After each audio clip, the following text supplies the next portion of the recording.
Jan from Toyota here, with live coverage of end of summer fun at Toyota's national sales event, with my special guest, Eli Manning. Thanks, Jan. Let's get into it. Down by the lake for some fishing, we've got Eric in his Tundra. He throws his line, and he's going long!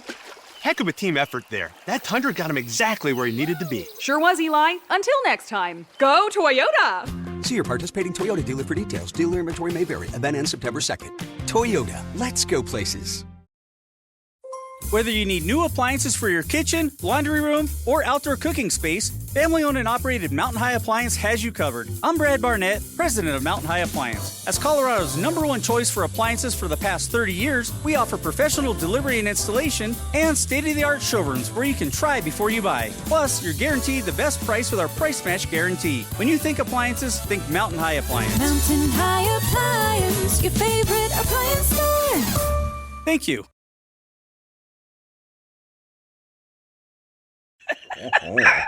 Oh, behave. Keep doing it.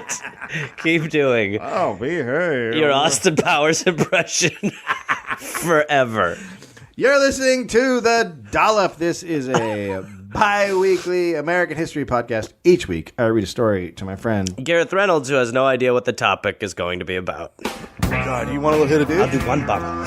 People say this is funny. Not Gary, Gareth. Dave, okay. Someone or something is tickling people. Is it for fun? And this is not going to become the tickling podcast. Okay. You are Queen Fakey of Made Up Town. All hail Queen Shit of Liesville! A bunch of religious virgins go to mingle And do what? pray. Hi, Gary. No. Nicely done, my friend.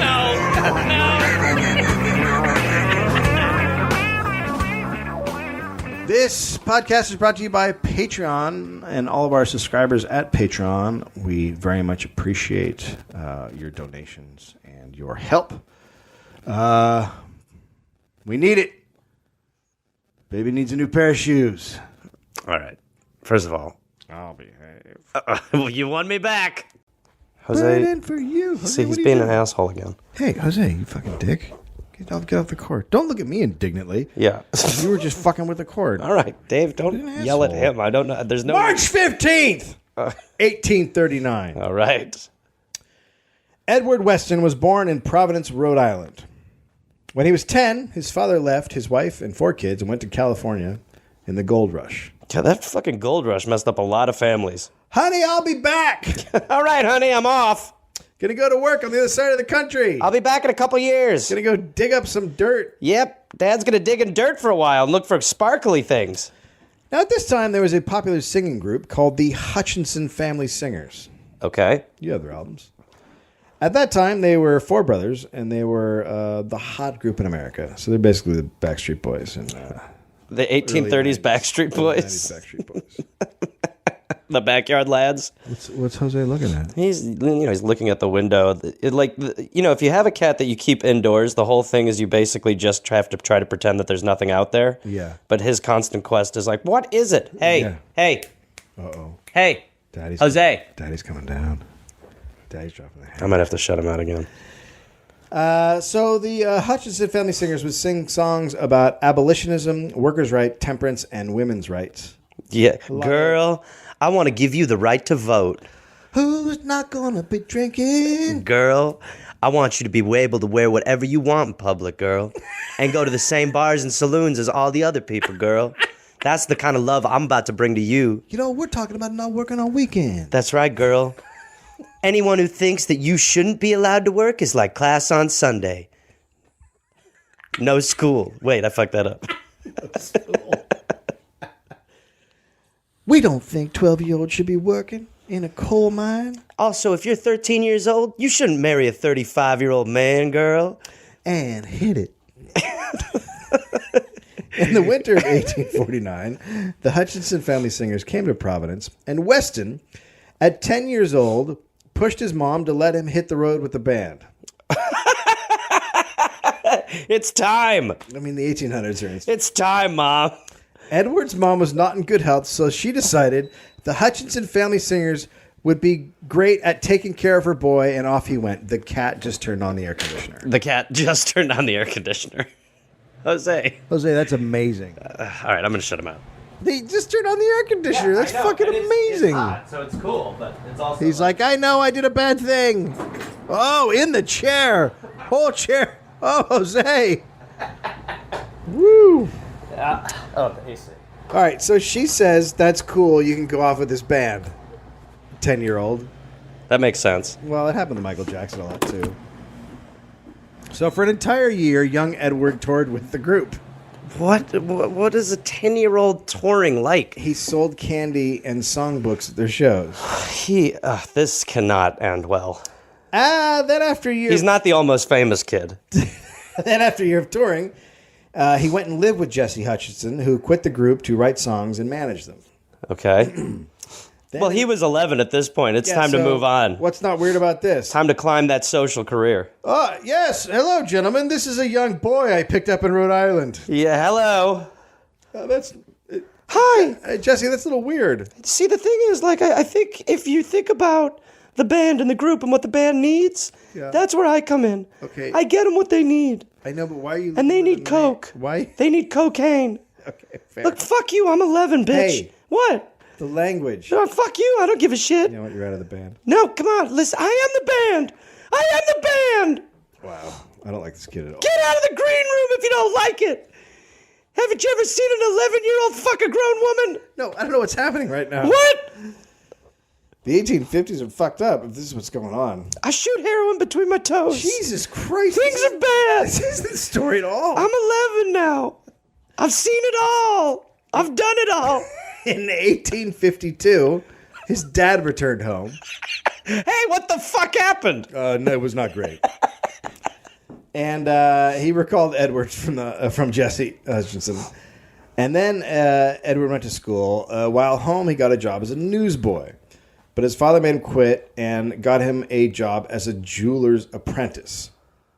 But Edward was not really into the job because it didn't pay anything and he didn't like it. So he lasted about 6 months. He went on the road for a year. Yeah. He's not going to like being a jeweler's assistant. No. So he lasted about 6 months before he quit and hit the road again. Attaboy. And ended up working for a traveling circus. Oh, God.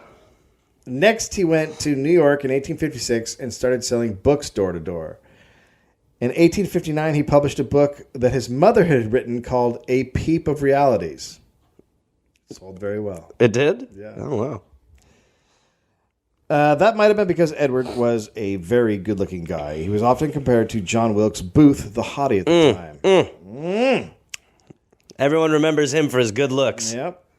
He was a great dresser. He often wore a cape and used a walking stick. Okay, so in today's world, he would look like a fucking lunatic. Yeah, he's crazy. In today's world, he's the Penguin.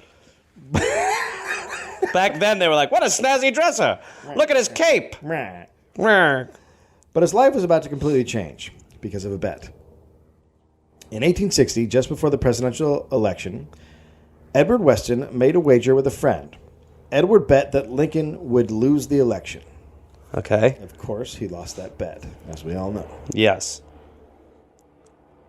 The bet was whoever lost had to walk from Boston Oh, Jesus Christ. to Washington, D.C.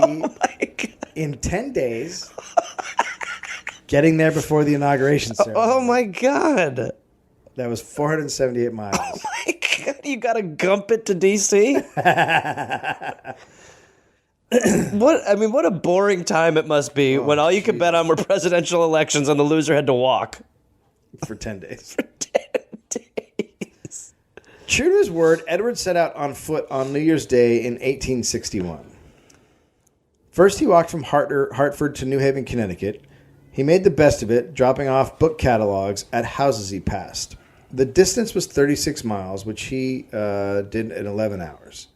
He said he felt no ill effects and then knew he could make it to D.C., so he started making arrangements. Right? So walk. How? Okay, D.C. is how many miles? 478. He has 10 days. Yeah. That doesn't seem doable. 40 miles a day, so 40 plus miles a day. That's a lot. Yeah, that is a lot. Okay, glad we're on the same page. So he hired a carriage to ride with him as support and to be a witness. Next, he talked to the Grover and Baker Sewing Machine Company into giving him $100 to hand out promotional materials for them as he walked. Okay. Then he got a pharmacy, a photographic studio, and a haberdashery to do the same. He also got the rubber clothing company to give him a rubber suit.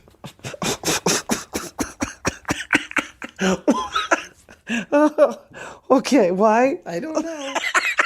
I don't That's know the why best answer. Like, I get that it might rain, but a rubber suit sounds really just awful. On every Terrible. level. Terrible. Just A rubber so suit? much sweating. It doesn't breathe as much as I thought it would. You know how bad it would smell when you took Getting a little musty under here, if I'm being honest with you. I can't believe rubber suits didn't catch on. It just doesn't breathe. Then Edward sent newspapers along the route his itinerary. He was creating a buzz. So he's a bit of a marketer. His Twitter would be great. Oh, my God. On February 22nd, 1861, Weston came to Beacon Hill to start his walk. He was wearing blue wool tights, a white shirt, and a heavy blue coat with brass buttons. So perfect attire for this Very journey. much walking Yep. attire. Get your wool pants on. He also decided on boots that were too large. Because of the papers, a crowd was waiting to see him off. He was then arrested. It's going to hinder things. For unpaid debts. He owed $90 to a couple of creditors. He was taken to the police station where he promised to pay the debts, and then he was released. It's the worst Weird arrest of all start. time. And I'm off. Get over here. You're arrested. Why? For not paying your debts. I promise to pay my debt. I'm actually paying a Get debt outta right here. now. It's just... Yeah. I promise I'll pay my debt. So a bit of a delay, a couple hours. Then the crowd was still waiting for him, though now they were irritated.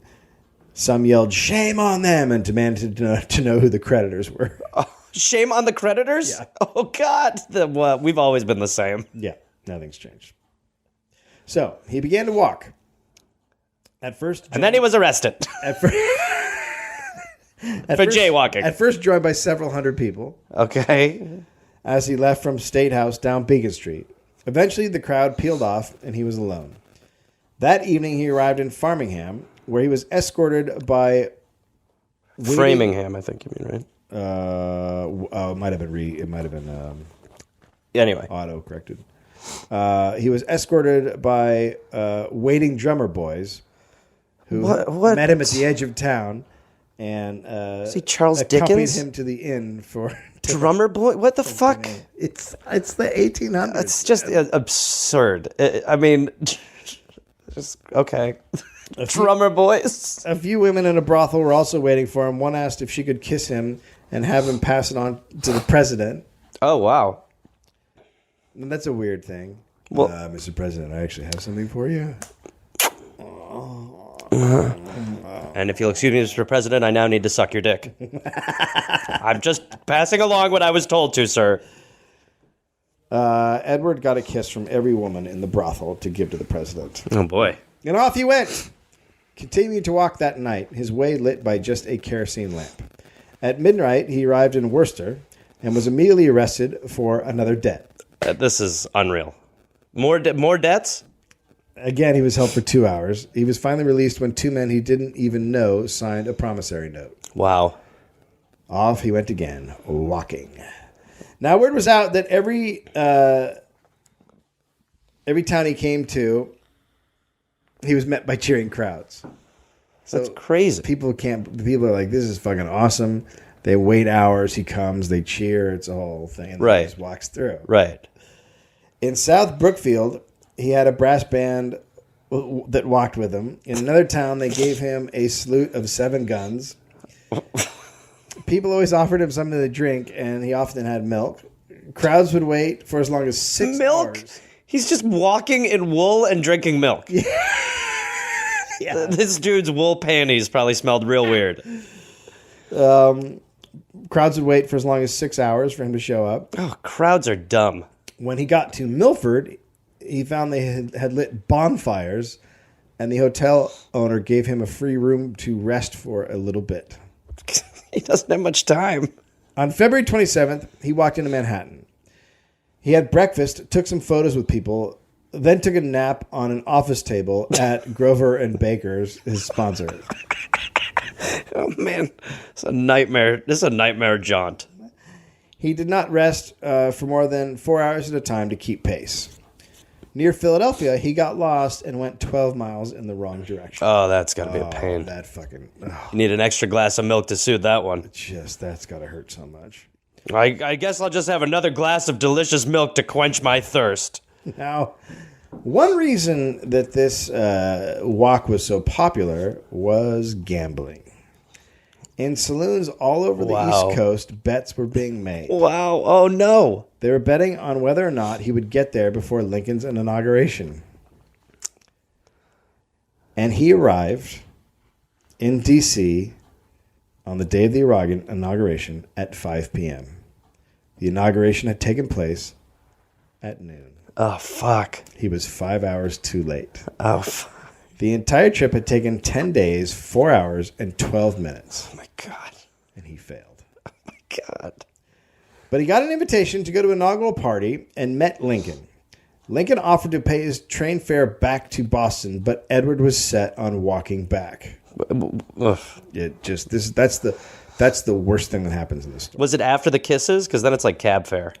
He made out with Lincoln for about 25 minutes. He kissed Lincoln for 25 minutes. He kissed, and then Lincoln would be like, okay, I think that's enough. And he'd be like, no, Bridget. This is You forgot about Bridget. She liked to swirl her tongue.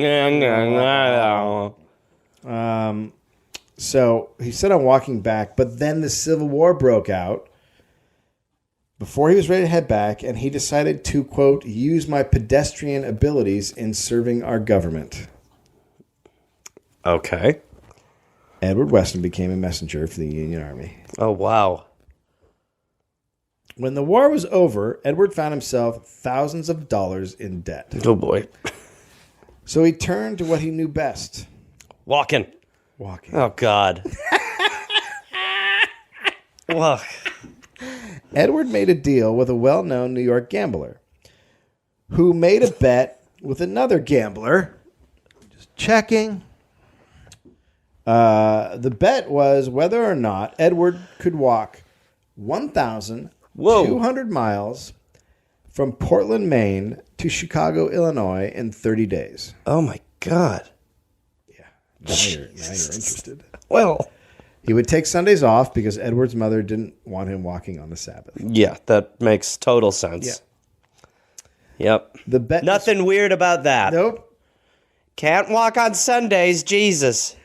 Well, religious people thought that this was a waste of your life, God-given energy. You right. know what I mean? Like God gave you the ability to do things, so you should be working or whatever, not walking from. So all these clergy were against this. That's a weird take on it too. You know, You shouldn't walk. God made you. but it was walking for money, right? Yeah. So to them, Well, they didn't mind when he did it on water. okay, that's fair. So that wasn't for money. It was for bread and fish. Okay. I remember that one of the wise men bet his myrrh on it. I feel like you're not. If you read Revelations, one of the wise men bet fish for his myrrh that he was taking. I provide the information. I don't know why it can't be a two-way road. The bet was for $10,000. Oh, fuck. Which is the equivalent of $147,000 today. Wow. So two guys bet against each other that he could make it. It's just two big gamblers. Right. But then he gets his debts squashed if he doesn't. He gets a cut from the winner. Okay. If he does, doesn't do it, then he gets nothing. Okay.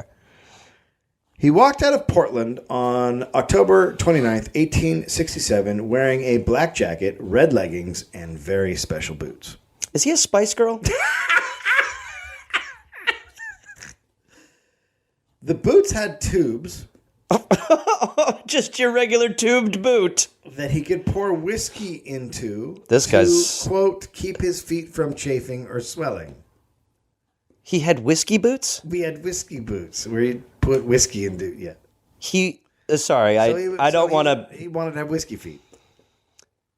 sorry, just to be clear. Whiskey feet's very... His plan was to put whiskey on his feet. Correct. And put whiskey in his shoes. Correct. Because that'll help him. It would stop with the chafing and swelling. Right. Okay. Very medical. Sure, totally. Makes total sense. I'm sure some people raised an eyebrow. It'd be great if he lost his balance if his feet were shit-faced. I think my feet are hammered. This time there were 4 witnesses in 2 different carriages who would be following him. Now the entire nation became focused on Weston the Walker. When he got to Buffalo, he was escorted through the city by 24 police officers. People lined the streets and were packed into windows and on the roofs of every building. When he got to Erie, the local paper wrote, quote, "The excitement here over the matter is really extraordinary." Oh, man. Everybody is discussing. Did you hear? He's walking. There's a man walking by. He's got whiskey feet and he's walking. Everybody's discussing it and all eager for the latest rumor concerning the pedestrian hero. Congress meets in a week or so. Nobody is talking about Congress. It's all Weston the Walker. Weston the pedestrian. He's the man. Oh, God. The writing is just how you expect them to talk. Weston, you see? He's the man. Edward did have one big concern, though. Because so much money was being bet on whether or not he would make it, he was worried that gamblers would try to harm him. Totally. That's okay. He would only eat food that one of the witnesses, Mr. Grinnell, had watched prepared. Okay. He was also worried that someone would run out and try to stomp on his feet. Yeah. But he was never troubled. And he strolled into Chicago at 9 a.m. on Thanksgiving Day, a day ahead of schedule. Wow. 50,000 people. No. He's had a Super Bowl parade? Is this what started the Macy's Day Parade? 50,000 people. 50,000 people. Of Chicago 50,000 people. To cheer him on. Look at him walking. 50 police escorted him to his hotel as a marching band walked behind him. Harper's wrote, "This walk made Weston's name a household word." Wow. From walking. This happened to be a time when roller skating was exploding across America. Roller rinks. Dave. What? Oh, no. Okay. What are you thinking? I'm thinking that this guy's about to roller skate across to somewhere. If only that was true. Roller rinks are being built in cities and towns everywhere. Also, industrialization meant urban people were looking for sports to attend. Up until now, the biggest sports were cockfighting, dogfighting, and bare-knuckle boxing, many of which were illegal. These new buildings allowed Edward Weston to tour. And that's just what the new husband and father did. He toured? In 1870. What? I gotta hear this. He would go to a town. Oh, God. And for 50 cents, you could watch Edward. Sorry. Dave. He would walk in circles. Oh, my God. For hours on temporary tracks. What?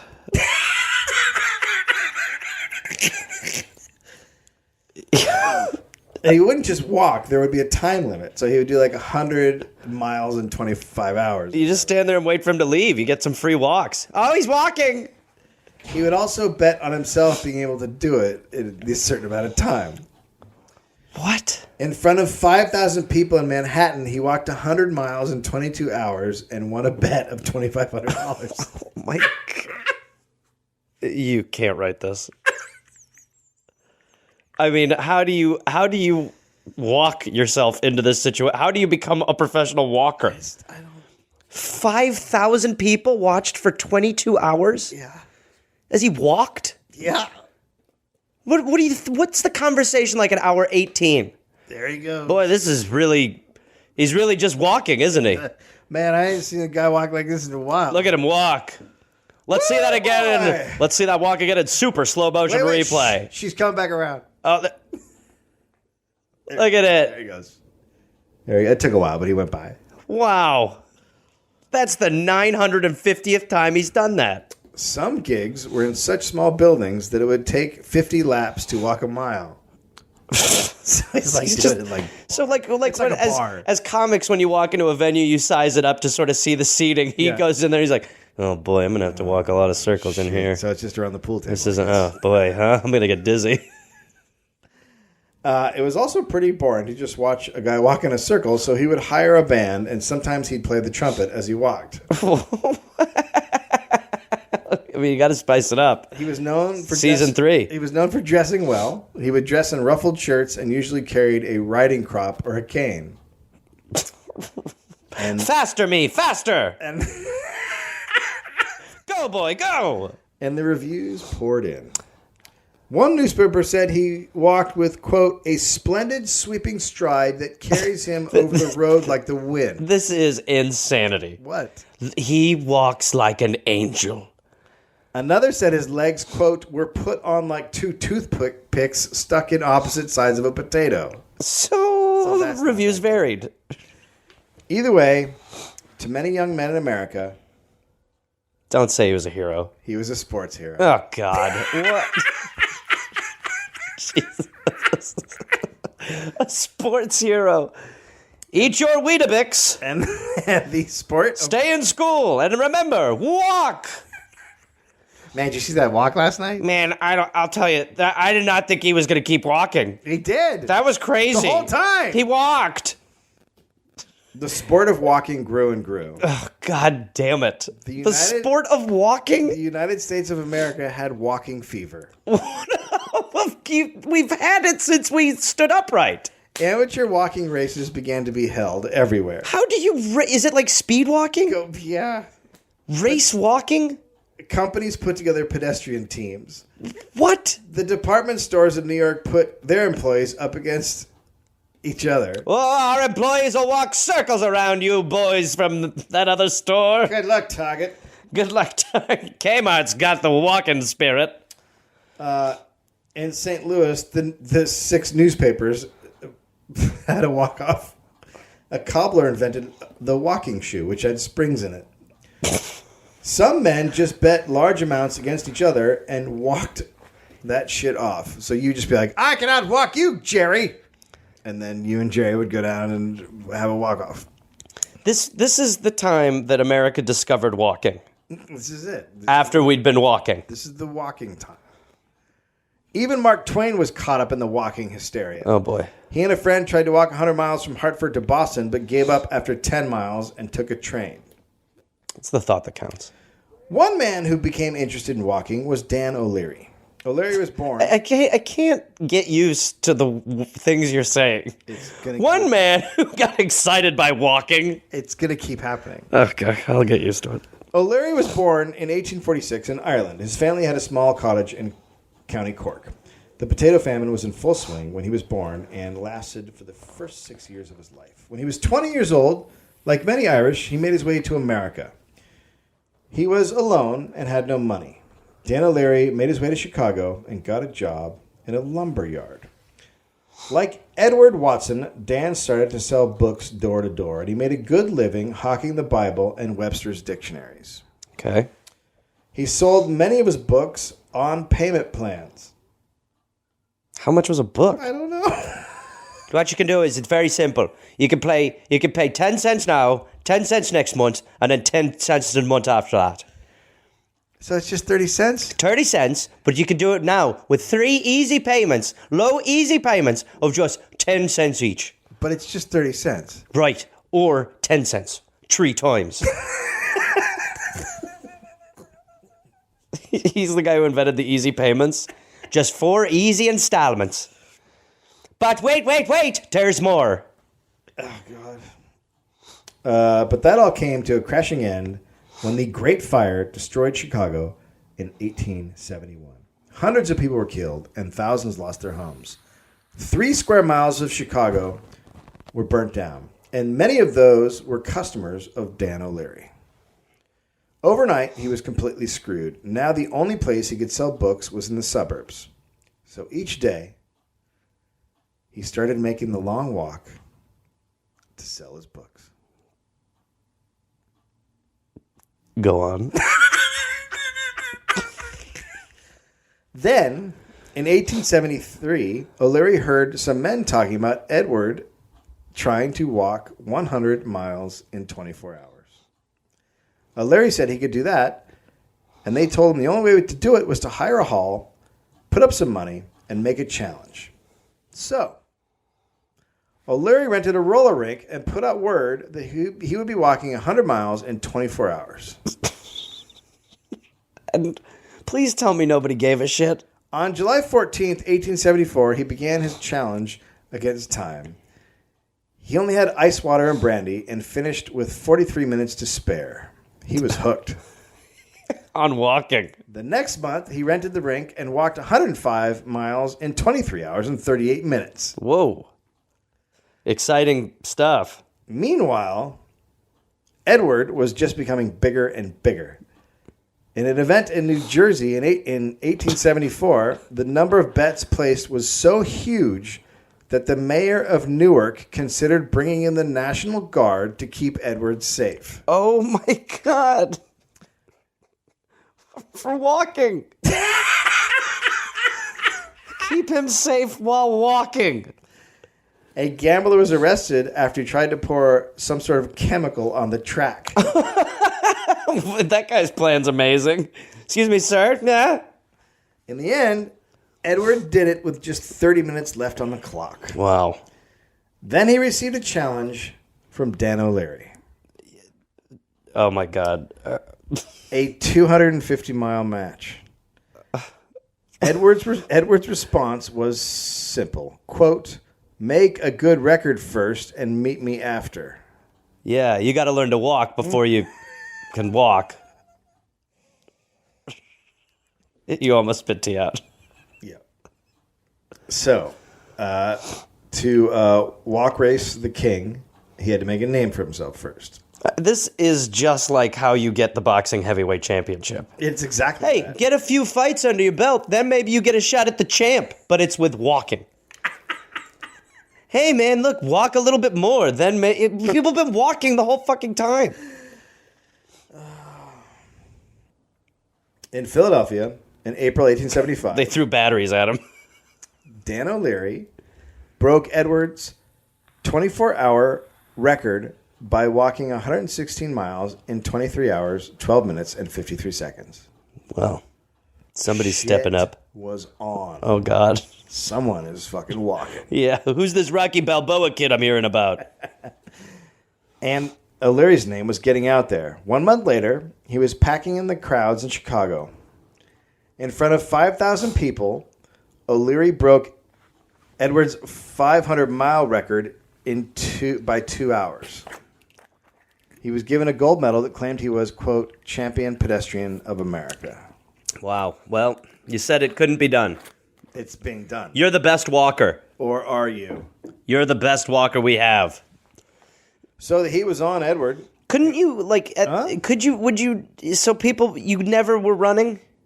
Would people arguably be like, that looked like a skip? No, rules against running. Looked like he trotted. Could you keep pretending to trip and sort of run? No. Just do that the whole thing? Whoop, another trip. No. Whoop. They weren't idiots. They knew. No, they weren't idiots. They were just the people gambling on people walking. Not idiots. So the heat was on Edward, and he agreed to race Dan O'Leary. This reminds me of the paint drying Olympics. He agreed to race Dan O'Leary in the summer of 1875. People were excited. Gosh. The reigning hero of walking was being challenged by a young upstart. It was marketed as the great walking match for the championship of the world. Super catchy and normal. 500 miles. 2 men. 2 men enter. Walking. Both men walk out. Both men walk, and then one... They both will walk out, but one will walk out. 2 men. Yeah. 2 men enter walking. One enters walking. One exits walking. They keep walking. A champion, and the other will still be walking. One walks the most. One walking man. I lost it. I had men walk in. 2 men walk. 2 men walk out. All right, we're gonna have to kill one at the end. I think that's what we're all saying. The same thing. One has to die at the end. They found the largest venue possible, Chicago's Interstate Exposition Building. Edward, being the big draw, was to get $500 above half the gate. Tickets were 50 cents each. Okay. The Chicago Evening Journal wrote, quote, he travels in style, being attended by 2 Negro servants. They're so in. Black is so in right now. So in. The one big rule was that the race had to end before midnight the following Saturday night. First, Edward still didn't walk on the Sabbath because of his mommy. Right. But second, Chicago had blue laws that did not allow for public amusements on Sunday. So 6 days was as long as the walking could go on.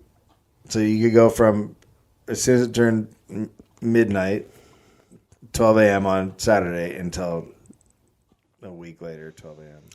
Because there was a ban on amusement. Right, and walking is... It's super fun to watch. Super exciting. Who bans amusement? Chicago. What the fuck? How do you ban amusement? You can't ban... No revelry. No joy on Sundays. In all pedestrian races, one foot had to be in contact with the ground at all times. They called it walking. This prevented running or galloping. Okay. But again, I really think I found something with the trip around the track. I don't think you did. I can't stop tripping. At midnight on November 15th, 1875, the race began. 400 people were there for the opening step. Edward, always looking sweet, wore a black velvet suit with black boots and a silk sash diagonally across his chest. You can really hear the Lady Gaga-ing and Elton Johning of his wardrobe. You can tell his ego is sort of exploding by the amount of fabrics he's wearing. And with a suede mask. And he had the old trademark, his riding crop. Dan O'Leary had on white tights, a striped tank top, and a brown knitted jacket, as well as light walking shoes. Whoa, man. Both those looks. The crowd began to build as the walk went on. A few times, police were called to get people off the track. Like running on the stage when Led Zeppelin's playing. It's so Chicago. Edward and Dan walked and slept only 3 or 5 hours per night. They usually ate while they walked. That's so weird. Chicago Tribune. I'll have the pasta. This is hard. I should not have ordered chili. Another glass of milk, please. Chili. Chicago Tribune, quote, on Tuesday evening, Weston's gestures, scraps of song, mimicry of actors, and other recreations such as trumpet playing were greatly enjoyed by the audience and seemingly by himself. I'm sure he was a big fan of him. He's the T.O. of walking. Jesus. On Friday night, the crowd was enormous. Tons of Irish immigrants yelling until they were hoarse. Keep walking! Come on, Don't just stop Eddie! walking, 1 foot in front of the other! Fuck this guy! Come on! No, don't fuck him! No, fucking him beat in- him! No, don't fucking beat Fuck him! him in his hole. No, don't fuck. What the fuck are you cheering I've about? never been here before. This is a walking fucking competition. What is this? This is a walking Oh, competition. shit. Yeah, are you looking for gay? yeah, You're looking for gay sex? Yeah, I'm looking for... No, it's not here. Oh. No, there's fucking many places down there. Not on Sunday, though. No amusement on Sundays. Well, that's not amusement. That's fair enough. Not the way I do it. I'm gonna actually switch seats now that you... Let's get out of Hey, here. don't touch my arm, Let's go please. for a Let go of my arm. Let me show you. Let go of the... Hey, got a strong grip on there. Let go of the fucking arm. I'm going to show you my potato. Excuse me? Yeah. Well, I've always loved a bit of potatoes. Those aren't potatoes at all. It's been a while since we did an Irish accent. Yeah. Saturday night, the final night of the race, the surge of people trying to get in was unparalleled. The expo was, quote, surrounded by a surging mass of humanity eager to procure tickets. Excitement could not have reached a higher pitch, it would seem, for appearances indicated almost a wild delirium of the throng that besieged the building. It's just, if it wasn't walking, it would make sense. When you say those things, I can see the event, but then I can't see what's in the spotlight. The walking. Walking. At 8 p.m., Holy shit, he's playing the trumpet! Look at him go! Yo! At 8 p.m., 5,000 people were inside. They shouted, yelled, and cheered. By 9 p.m., it was 6,000. At 11:15 p.m., Dan O'Leary completed his 500th mile. Whoa. Edward was not even close. He looked terrible and was on mile 451. Oh, Jesus. It was over. America's greatest pedestrian of the past 5 years was beaten. They said it couldn't be done. I didn't think anyone could walk as fast as him. He's a very good walker. I told you he'd do it. I walked. That's our boy. I did it. O'Leary Would anyone like to buy a book?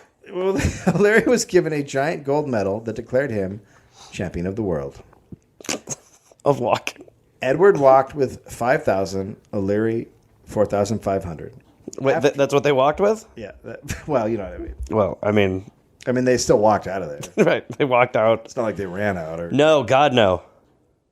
After the race, Edward said charcoal fumes from the peanut vendor's cart had gotten into his head and made him nervous and worried him. Yeah, it was the peanuts. Let's just talk about what he's... The reason why he couldn't walk fast was because of peanut smoke. That's, yeah. Just a normal sentence. It's science. Just a normal sentence. He said he'd also gotten death threats from the crowd and claimed he didn't want to get riddled and, quote, end up a human colander for winning the race. Well, that's a little dramatic. O'Leary said Edward was insulting the city of Chicago and that it was a lie. He's insulting the sport of walk. Well, thank you. He then told Edward to ask for a rematch or stop saying his name and to take Champion Pedestrian of America from his title. So fucking O'Leary's like... Yeah. Mike Tyson is born. Larry's not up for all the bullshit. No. Edward then decided to take his show on the road. He went to England in 1876. Oh, man. It's like when the Beatles came to America. That's right. There he challenged England's top pedestrian, William Perkins, to a 24-hour race. The British medical journal, The Lancet, on America. The Lancet? Yeah, it's a famous one. What, is it like a mole publication? It's a medical journal. This month, boils. Oh, boy. Quote, far beyond other nations in their hygienic unwholesomeness, living habitually in their close stove-heated rooms, bolting their food at railway speed, year by year, Americans grow thinner, lighter, and shorter lived. So they're just talking shit about Americans. Well, we showed them. This guy doesn't have it. Yeah, we got really fat. We got way wider. And we're still dying younger. Boom, England! Girl! 5,000 people paid to watch the match. But it wasn't a long race. Perkins quit after 65 miles. Oh, boy. His feet were swollen and bleeding. Had he never walked? Turns out English pedestrians didn't do long walks, but instead short ones. Well, we go on jaunts. Where they could run and jog. Yes, we didn't understand the rule. When you say walking, we didn't understand you meant walking. We meant trotting. A bit of a skip in there. Is that we walk? Yes. So it doesn't sound We thought walking meant running. We misunderstood the whole time. I'm going to do this with the fast All right. legs. Why is he just walking? What is walking? What is that? Sorry. Oh, my goodness. Does someone get me a whiskey bucket for my feet? Edward continued walking after Perkins quit and finished the 24-hour race. Wow. Suddenly, he was the talk of the town. Yeah. And in America, Dan O'Leary was the talk of the U.S. He was now touring to sold-out crowds. He was truly... Thank you, Denver! You've been amazing! Great walking! Woo! I love how slow you were! Woo! Yeah. Your pace is so consistent! O'Leary was truly the champion pedestrian of America. Then, he went to England. Oh, snap. The minute he landed, he challenged Edward to a 6-day race. Oh, boy. Edward's like, can you just leave me alone, please? And O'Leary won again. Wow. He completed 519 miles, while Ed had 510. O'Leary won what today would be $280,000. Holy shit. And he headed back to the States. Now, Edward was broke. His reputation was shattered, and he was stranded in England. This is like the Def Leppard story. Of walking. Of walking. In March 1878, the first Astley belt was held in New York. The winner got a large gold and jeweled belt from Sir John Astley. Another victory and more money. Okay. By the time the third Astley belt came around, it was the biggest sporting event in the history of New York City. Sorry. So what did they award the Astley belt for? Walking. It was for walking? Yeah. Oh my God. What did you think we were talking? No, I thought it was like I thought it was maybe like another sports award. No. It's still. It's just. All right. You keep hoping this is going to be something different. Somehow, I mean, I've never wanted to hear the word skip more in my life. Throw a fucking hurdle out there, something. Jesus God. So it's the biggest sporting event in the history of New York City. Western Union set up a telegram to send results around the country. Wow. The crowd outside who couldn't get in rushed the building but were beaten back by police. Well, at least some things don't change. This led to a riot that lasted for 2 hours. The walking event was so popular, newspapers were releasing hourly updates on their front pages. Oh my God. Spectators were sleeping in the arena on hard benches. Gaslights were lowered around midnight. On Wednesday night, a balcony collapsed, and 100 people tumbled into a heap on broken wood. The band stopped playing because of the collapse, but then the police ordered them to start playing again. Keep playing! They played St. Patrick's Day in the morning. Sure. Well, that's your go-to when there's a tragedy in the crowd. No one died in the balcony collapse, but a few were seriously wounded. Within an hour, people were climbing on the wreckage to get a better view of the track. Jesus. What? To watch them walk. I think I broke you. They're walking. Walking. I mean, we've talked about some dumb things that we've done in our history. Yeah. You know, even like the fashion is, but climbing on like a debris pile. Yeah. To watch two dudes walk like halfway through their walk race. Where people had just been severely injured. Almost killed. Altogether, the event brought in $1.25 million in today's money. I mean, this Don King should have been there. Meanwhile, Edward Weston was stuck in England, trying to make money by walking, usually in solo events held in music halls. So now he's like on the downside of his career. I mean, it's terrible. He's walking in circles in music halls. I used to walk in front of 5,000 people. I used to be somebody. Just walk. Shut up and get out there and fucking walk. We didn't pay you to talk. In 1879. Who am I? In 1879, there was an Astley belt held in England. Oh boy. So Edward entered. Lucky for him, the champion and the favorite hurt his foot the day before and withdrew. Wow. He stepped on a rock weird. Yeah. I mean, that happens. Can you walk? Yeah, I can walk. But can you walk? I don't think I'll be able to walk. Edward won and got $2,000. This enabled him to return to the U.S., which he did on May 23rd, 1879. I'm rooting for him. He was met at the dock by the mayor of New York. You're back, so, you know, he's in a place where people think he's great. But times had changed. O'Leary was now putting on his own event called the O'Leary Belt. Oh, my God. He's gotten big. He's huge. He's no fucking joke. No. And the fifth Astley Belt was coming up. The price was now $1 to get in. The reason was the price increase was, quote, to keep out an undesirable crowd.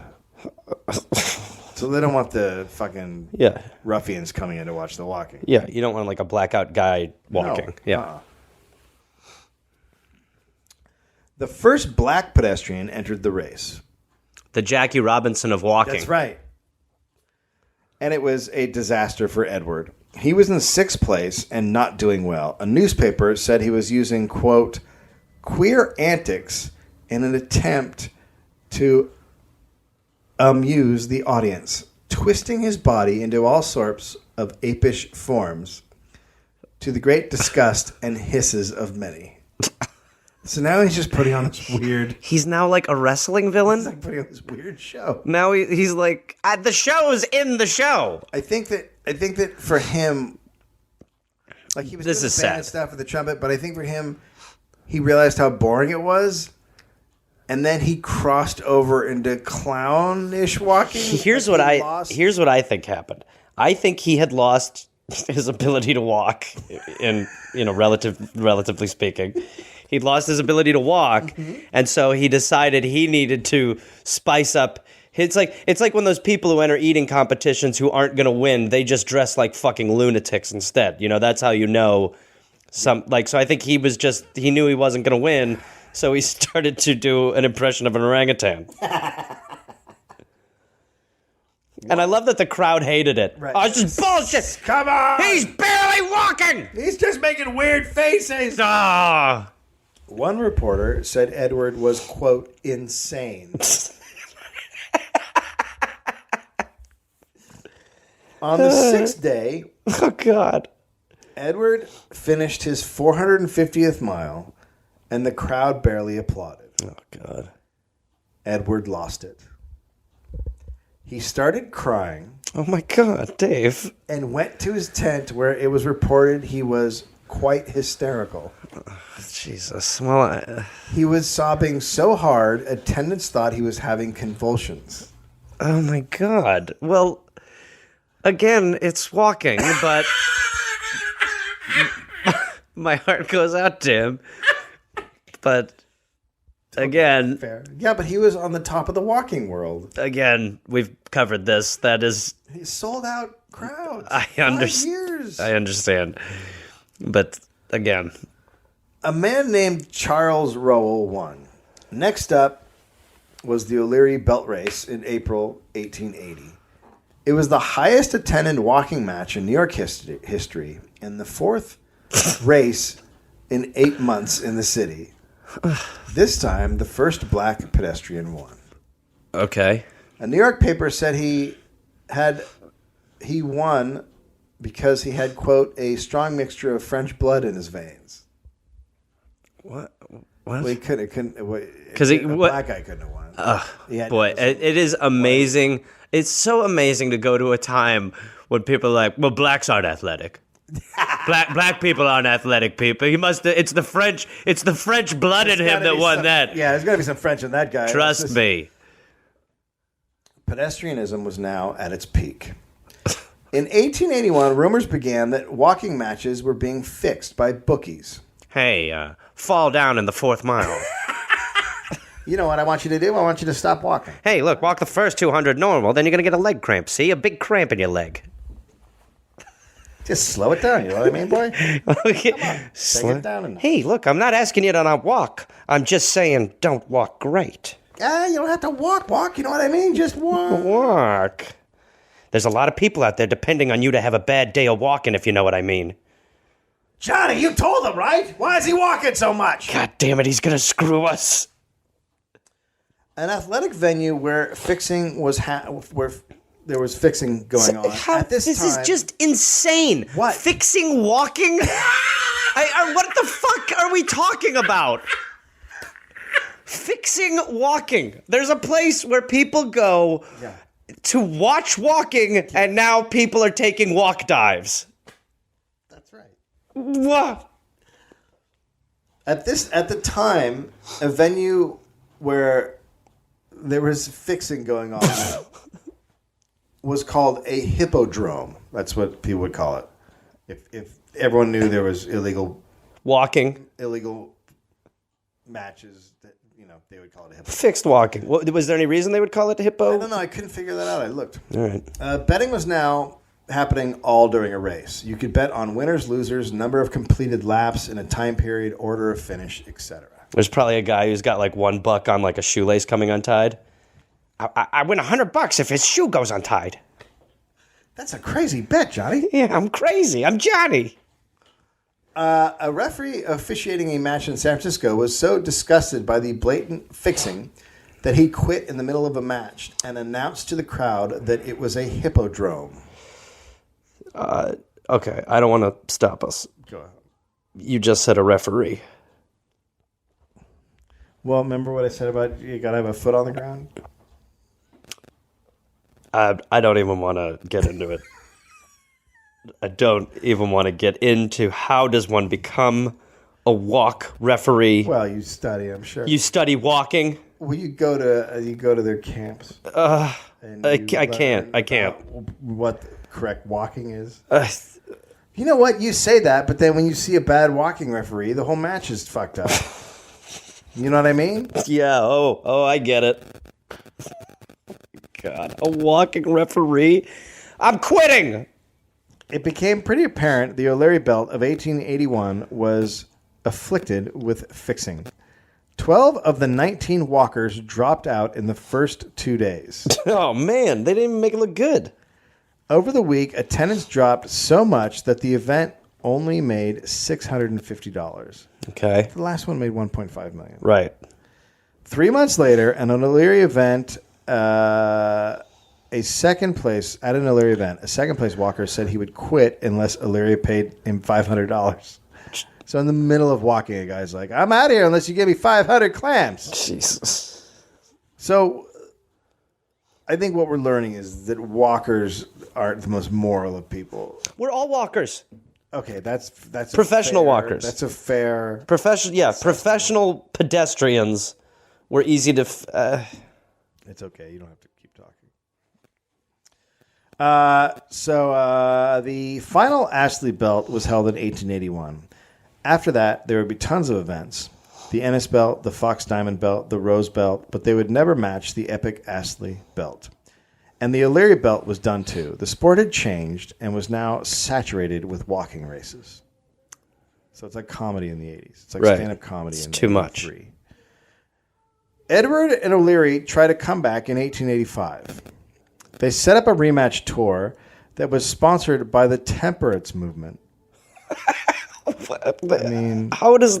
Look, if you're going to walk, do it for not alcohol. How does that even... What are you talking about?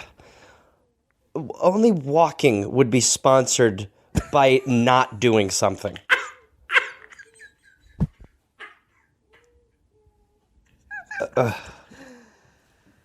The plan was to race in venues that didn't serve alcohol. Well, that's going to get pretty fucking boring. But the two men did not get along. From the New York Times, quote, Weston sang snatches of songs in a cracked and uncertain tone of voice. And then O'Leary yelled, "Shut up, you jumping jack," across the rink. See, now I'm starting to feel interested in walking. I like how he wasn't a good singer.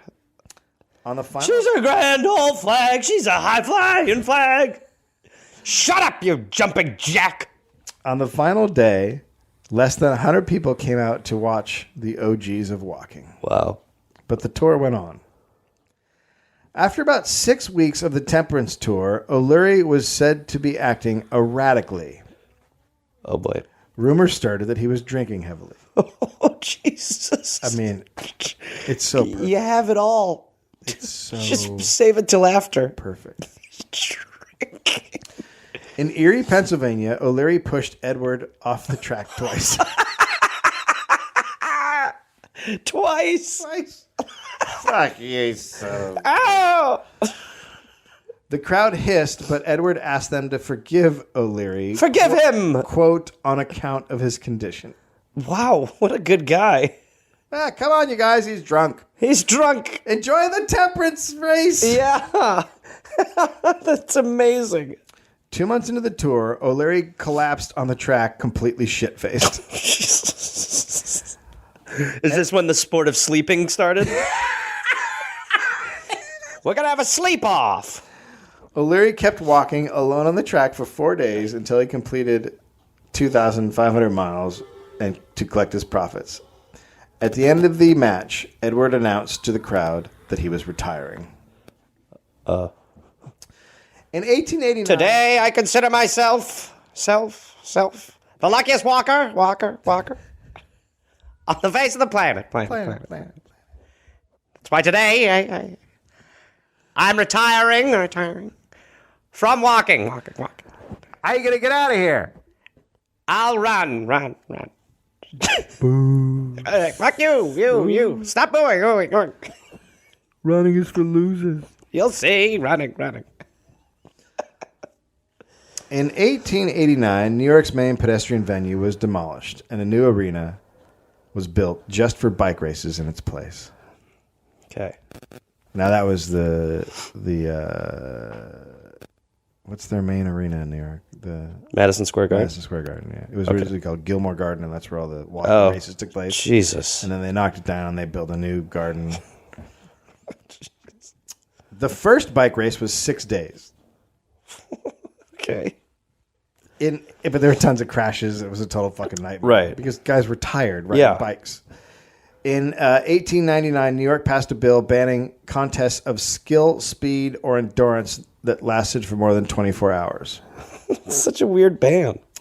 In 1906, Dan O'Leary was back to selling books. Wow. He had lost all the money he won from walking. How? Fuck, I don't know. So much money he made. So much money. From walking. That same year, Edward Weston, now 67 years old, walked over 90 miles from Philadelphia to New York in under 24 hours. The next year, he walked the one that put him on the map in the first place, from Portland, Maine to Chicago. And he did it faster than he did it the first time. Wow. He did it in 25 days, still taking Sundays off. He was cheered on by people in the towns he passed through. As usual, Edward had no money when they got to Chicago. He blamed his agent. His agent? What? He blamed his agent? What is that? Marty, listen. Hey, kid, can I talk to you? Yeah. Man, kid, you can walk. You can really walk. Thanks. You want to, you need some representation? I'd like to take you out. You got to walk like I haven't seen a stride like that in a while, kid. Oh, boy, mister. I mean, I'd love to walk professionally. Oh, you'd love to. You're gonna. And then Me now... and you, together, a team, me sitting around, you walking? Yeah. Huh? Yeah, it seems fair. Yeah. And then now he doesn't have any money. Now his agent's like, look, nobody's calling anymore. Look, people don't care about walking. Sorry, people. I guess people woke up from what we'll call the walk coma. All my guys are bike riders. Everybody's biking. Oh, boy. So he has no money. He blames his agent. Finally, someone put together a benefit to raise money so he could get back to New York. Wow. O'Leary must have seen all this because How the mighty of walking. In 1907, he decided to walk 1,000 miles in 100 consecutive hours, which he did. Jesus. A newspaper called it the crowning effort of his long career. Of course, O'Leary couldn't stop, and he challenged Edward to a 6-day walking contest. Edward said no. Okay, smart. At the age of 70 in 1909, Edward walked 4,000 miles across the country from New York to San Francisco. At 70. Why? Because he loves it. God. He doesn't know what else to do. I mean, he's just walking. Is it just walking? Yes. Yes, it is. It took him 105 days. No Sundays. Jeez. In 1913, he walked 1,546 miles from New York to Minneapolis. Then, in 1922, at the age of 84, Edward said he was making his last walk and pulled off a 495-mile walk from Buffalo to New York City. Wow. At 84, I said, right? 84? No. Yeah, 84. Fuck. 84 years old. He walked 495 miles. My God. 5 years later, March 1927, Edward Weston was found wandering the streets of Greenwich Village, dazed and destitute. At that point, he was divorced and no longer in touch with his children. He lived with a woman named Annie O'Hagan. He would introduce her to people as his niece or his secretary or his adopted daughter or his housekeeper. Oh, good. Consistency matters in lies. That month, he was hit by a taxi while crossing the street. He would never walk again. He died 2 years later. You're telling me that he got paralyzed and couldn't walk? Yes. This is gotta be bullshit. He What? I can't, I mean, it's all so insane, but the idea that this all he had was walking. God, you know what? I know I'm old, but at least I can still walk. So what, is there now going to be a wheelchair race? No, he died 2 years later, and 2 months before he died, he turned 90, and he said, "This is the bitterest day of my life." Oh, God. So he went out well. Okay, blow out your candles, Grandpa. O'Leary, meanwhile, became a baseball pedestrian, Do I need to ask? putting on walking exhibitions before major and minor league games in ballparks. After his exhibition, he would go into the crowd with his hat out and ask for change. Oh, God. Jesus. Walking doesn't pay. It does. Somehow. On May 30th, 1933, O'Leary died in a hotel in Glendale, California. He was 87. One obituary said, quote, "He liked the grog." He liked the grog. Holy shit. Well, I'll tell you, it sounds like walking's pretty good for you. They both lived almost 90. Look, God, that is insanity. what the fuck was wrong with this country? Walking. Walking. People paid money and sat for hours Slept watching there. people walk in circles. For days. It makes you like they would watch cricket and be like, "This is amazing." You'd like to think that before television came around, people were sitting around just having stimulating intellectual conversations. No. They were watching guys walk in circles. Walk and in yelling circle. at them. Yeah. And yelling at them. By the way, if you're at the show where he pushes him off the walking track twice wasted, that is worth it. Yeah, that's totally worth But it. that's not walking. And do you know how many people said they were at that one and weren't at that one? What, it's like the Ice Bowl of walking events? Yeah, you kidding me? Yes, it is. There's like 400,000 people like, I was there. It only said 80. Well, that's some crazy shit. America. God, walking. I love how through, an hour, you never stop saying, "It's walking." Dave, I'll never stop saying it's walking. You know why? Because it's walking. They were walking. Everything you're saying makes sense, except for the activity. All the lifestyle, the ups and the downs, the talent, the showmanship, the crowd fanfare, all that makes sense. But when you tell me what it's for, I can't process it. Let me put this out there, too. There's no way there weren't walking groupies. Oh, God. Fucking these guys. Oh, God. You looked great out there walking tonight, Edward. Yeah. Oh, Christ. I mean, there's no way that wasn't Of course not.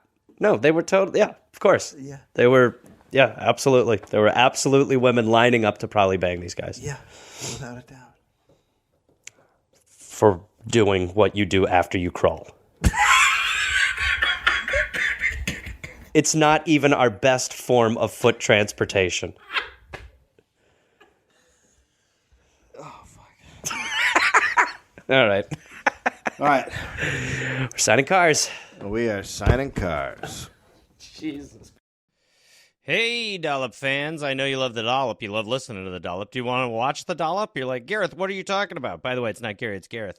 Well, we have partnered with Lakeside Animation, and we are starting to animate some of our episodes. So if you want to go watch a 5-parter animation, which is actually like a 22-minute episode or 30-minute episode, I can't remember, of The Rube, you can go to Lakeside Animation on YouTube and watch a really awesome animation of The Rube. It really genuinely kicks ass, and we're very proud of it. And the more you share it, the more you give it to people, the more you follow Lakeside, all that stuff, the better chance we have of making a lot more of them. We're already making a second one, so go there and watch The Rube.